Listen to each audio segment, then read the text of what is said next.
WCRF. Joining us live right now on the show is our friend and regular contributor. He's assistant professor of digital media at Cedarville University. Welcome back, Professor Sean O'Connor. Hey, good morning. Thanks so much for having me. How are you guys doing? Better now that you're here, brother, because it turns out one of your graduates at Cedarville is doing big things, huh?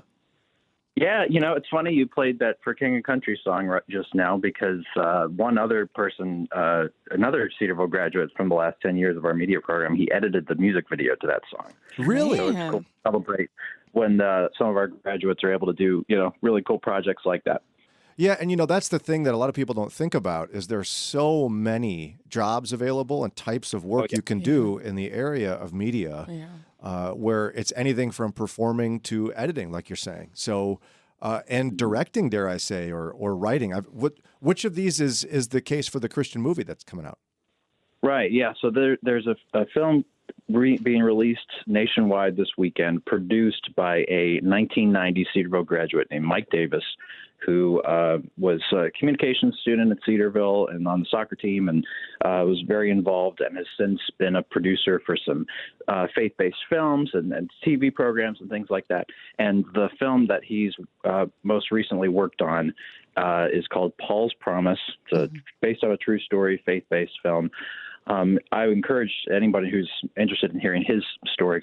He's got a cool testimony. Cedarville does a podcast called Cedarville Stories, where he was interviewed very recently, talking a lot about that. But you can get a lot more information about him specifically through that. But the film is a true story based on the life of Paul Holderfield, who is a pastor not at first a pastor in Little Rock, Arkansas. It's kind of his story of coming to know Christ and changing his way of thinking as growing up in the civil rights movement and being faced with, racism among his peers. He was a firefighter before he was a pastor. And the film is about basically his story leading up to becoming a pastor. And I had a privilege to see it early about a month ago, and I'm encouraging people to seek it out. What was it about? This is a very powerful story of the change that happened in this person's life. What was it about the Cedarville graduate that made them make a movie about this story?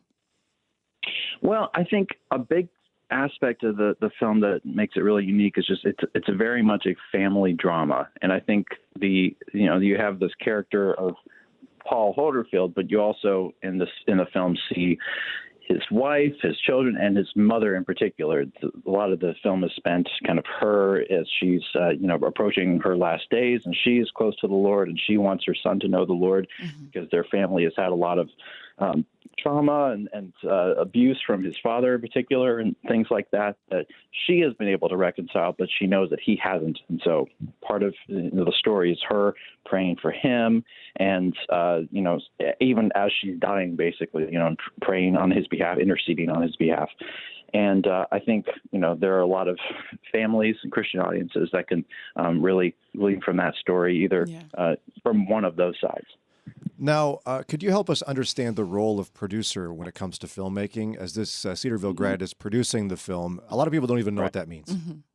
Yeah, well, unfortunately, there are a lot of people that have a lot of different definitions for what a producer does on a movie. It can be a lot of it comes down to a lot of the logistical sides of things. So a producer is the one who is hiring people and organizing all the behind the scenes details, maybe scheduling things, raising the money, because none of these films are cheap. Even a film like this, I honestly can't remember what the budget for this film was. It might have been $500,000, which is a lot of money, but in the grand scheme of things, it's not a lot of money. But somewhere, that funding has to come from somewhere, and so a producer is responsible for that. And there's a whole team of producers, executive producers, associate producers, all kinds of people with various roles that as you were saying, they just go into the things that we don't think about when we watch the film. But every shot, every scene has so much coordination behind it that it's important for that collaboration.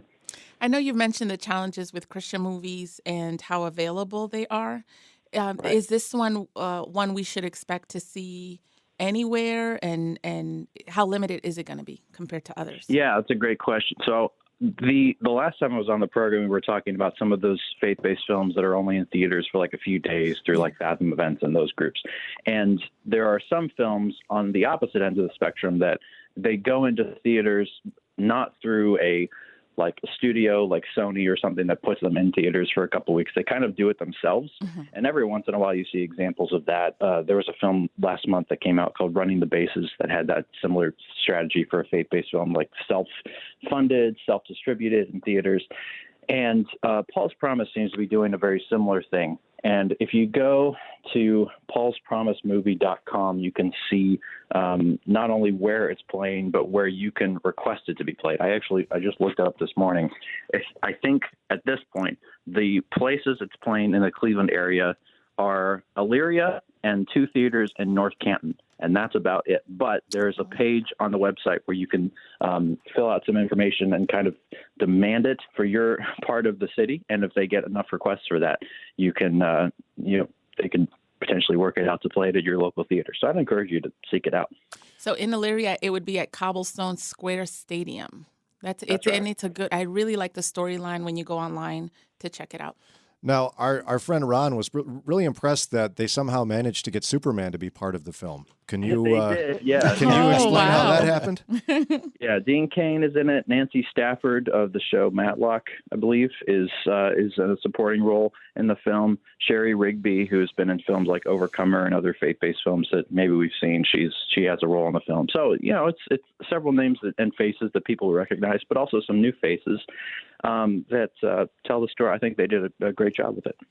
Did they? I wasn't aware, I guess, that Dean Kane is a believer, or is he not? And they just scheduled actors who would do it.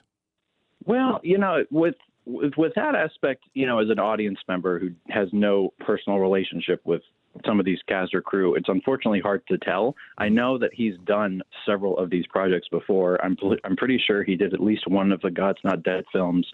Even the last couple of years, I know of a faith-based adoption film, at least one that he shot in the Akron area with a smaller crew. So he's certainly, been in this community of filmmakers before. Regardless, I think it's important that we, pray for them as they're not only making these films, but continuing to seek the Lord and know him better in this process. Because we talk in class at Cedarville sometimes, it's very possible to make a faith-based film that boldly proclaims, the gospel and biblical truths, but, you can still, it doesn't mean that you're a Christian. You know what I mean? That's right. If you're doing that work. And so the personal relationship with the Lord is so crucial. Well, if you get a chance to interact when they do their press junkets or anything, Ron wants him to know that of all the Supermen, Dean Kane was his very favorite. Great. I will let him know. We are planning a screening of this film on Cedarville's campus in the next month or so. And Mike Davis will be there, and he said he'd bring some of the cast members. I don't know who yet, but if Dean Kane's there, I will let him know. Ron would like a VIP pass, please. We're not supposed to ask that publicly, but he'd like to iron that out. And he's hoping Dean Kane will wear the Superman outfit. Oh, yeah. for the screening. We'll see how that goes. But again, Professor Sean O'Connor has been our guest from Cedarville University talking about this new faith-based film, Paul's Promise. Again, paulspromisemovie.com is where you can find out more, paulspromisemovie.com, produced by a Cedarville graduate. And again, if you want to study film in any way, or if you want to get a degree in communications or something of the like, our friends at Cedarville are certainly doing that, as Professor Sean O'Connor is one of the professors in that department. So, again, he's professor of digital media at Cedarville. You can learn more at cedarville.edu. That's cedarville.edu. Thanks again, Professor O'Connor. I love having you with us, my friend. Thanks so much for having me.